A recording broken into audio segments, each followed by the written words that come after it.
మీకు మళ్ళీ ఒక థ్రిల్లర్ స్టోరీ గురించి చెప్పాలనుకుంటున్నాను. టైటిల్ వచ్చేసి సెక్టార్ 36. ఇది నెట్ఫ్లిక్స్ లో స్ట్రీమింగ్ అయింది. ఈ సినిమా స్టోరీ విషయానికి వస్తే ఇందులో సీరియల్ కిల్లర్ ఉంటాడు, వరుసగా హత్యలు చేస్తూ ఉంటాడు. అది కూడా పర్టికులర్గా చిన్న పిల్లలని టార్గెట్ చేసి చంపేస్తూ ఉంటాడు.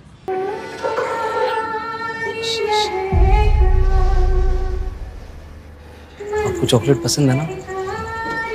ये मेरे लिए है। हाँ बेटा, आपके लिए।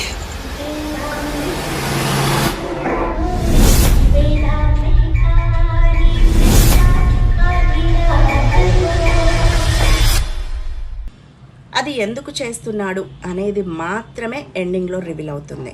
కానీ ఈ మర్డర్ చేసే కిల్లర్ ఎవరు అనేది స్టార్టింగ్ నుంచి ఎక్కడా సస్పెన్స్ లేకుండా సినిమా అలా గబగబా అయిపోతుంది అన్నట్టుగా ఉంటుంది. 1686 में न्यूटन ने इस विश्व को इसका सबसे बड़ा मूल मंत्र दिया था, third law of motion. Every action has an equal and opposite reaction. మనం ఎక్స్పెక్టేషన్స్ అలా ఉంటాయి. థ్రిల్లర్ స్టోరీస్ అనగానే ఏదో మిస్టీరియస్గా ఏదో జరుగుతుంది, ఏదో ఉంటుంది, ఎండింగ్లో రివీల్ అవుతుంది అని క్యూరియాసిటీతో చూస్తూ ఉంటాము. బట్ ఇక్కడ మెయిన్గా ఏంటంటే చంపేవాడు ఏంటి, ఎందుకు పిల్లల్ని టార్గెట్ చేస్తున్నాడు అనేది చాలా బాగా క్లియర్గా ఉంటుంది. అంటే పిల్లల్ని కిడ్నాప్ చేసి చంపేస్తూ ఉంటాడు. राजीव कैंप से बच्चे आज से तो लुप्त नहीं हो रहे हैं। ये कार्यक्रम तो सालों से चल रहा है।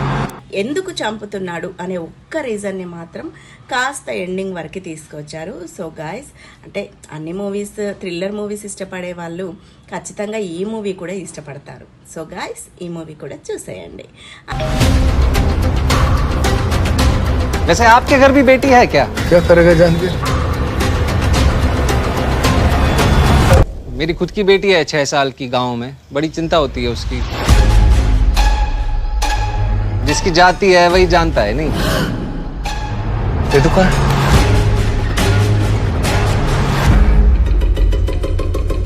बाप है ना, बाप है ना, पकड़ के लाई उसे।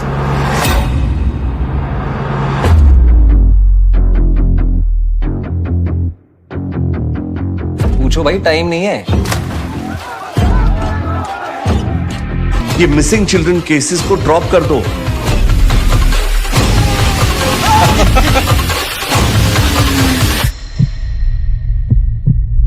अरे मैं दूंगा ना आपको जवाब, आप पूछो तो सही।